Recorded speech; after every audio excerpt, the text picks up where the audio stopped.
Hello guys, welcome to my YouTube channel. So today, this is my first day na maglalaro ko ng Grow Garden. So let's check this out. So tignan natin kung ano pwede natin gawin sa laro na to dahil viral yan.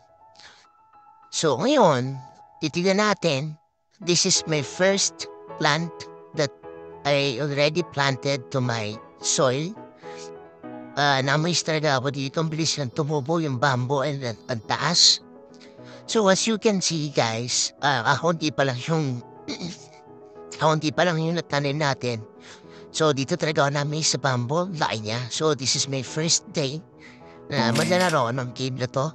And then kaunti pa lang yung mga planted natin na seeds. So meron akong corn, strawberry, and then tomato. I think that is tomato in the other side. But I am actually amazed to this bamboo. So tinitignan ko kung paano siya lumaki. Tatang grabe ang taas niya. Tatanim ko lang talaga. So sana makapagtanim pa tayo ng mga rare na mga halaman. I mean vegetable na pwede nating ilagay dito sa farm natin. So, subaybay lang kayo guys. So, pwede nating gawin at pwede nating matanim. Tingnan natin sa loob ng 1 week kung ano magkaaroon ba tayo ng mga mythical or mga rare na plant. So, yan yung, ito pala yung pet ko. So, nung una na binili ko tong pet ko, hindi po siya gano'ng kalayan. Parang ngayon lumaki na siya. So, he's almost 28 years old. So, yan. Let's see. Oh, grabe. Ang taas pala talaga na itong bamboo na to. So, nakaka-amaze siyang tingnan. So, para talaga siyang totoong plant na inaalagaan mo. Ganyan talaga, ang tangkad talaga or line na itong bamboo na to talaga namin. So, tapos kita mo yung pagtas at paggalaw niya. So, yan. Ito, strawberry. Collect muna tayo na itong mga to, pangkain, pambenta rin natin mamaya. Yan pa lang ang meron tayo ngayon. So, sana stay tuned kayo hanggang sa lumalago yung farm natin. And kayo ba guys, ilang araw nyo na ba nilalaro itong game na to? And ano na ba yung mga plant na naitanim ninyo na mythical? Or talagang bibihira na magkaroon? Or yung at player talaga na naitanim ninyo. So, benta muna natin itong mga sobra. Hindi mo natin ito kailangan. Since busog pa yung pet natin.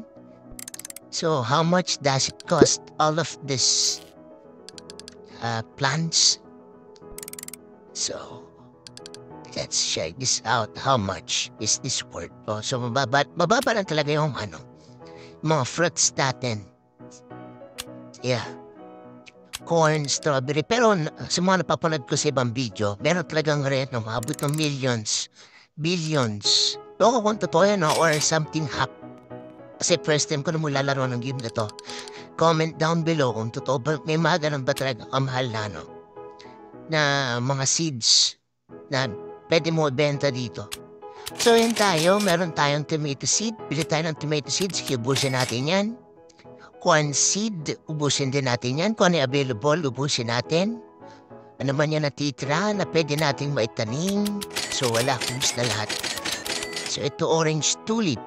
So may 16 stock. I will grab all of that plants. So strawberry seed, they have 4 stocks. And carrot seeds, so this is just 10 cents. In just 1 carrot. So, napakamura niya. So, tanim natin to lahat. Ito, natin. Yan, lahat busin natin yan. So, sana subaybayan nyo tong farm natin kung paano natin siyang papalago. The near future, sana mapagtanim tayo ng mga kakaibang mga bagay o mga plants na kakaiba. Pwede natin malagay dito. So, tignan natin. So, yan, bilis na tumubo. Tinanim natin kahit at strawberry. Yan. Nalagyan naman natin dito. Okay. So, ang ganda talaga ng laro na to kasi mafe-feel mo na talagang parang andun ka Uy, nagkaroon ng uso ko. Ayos na laro na to, talagang maganda siyang laruin. Kasi para siyang natural and totoo yung game.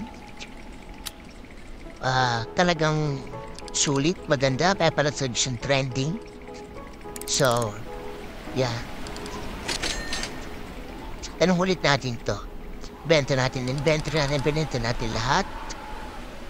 Then check natin if there's available another seeds that we can plant it to our farm. So there's no stock as of the moment, but we will check it later if they have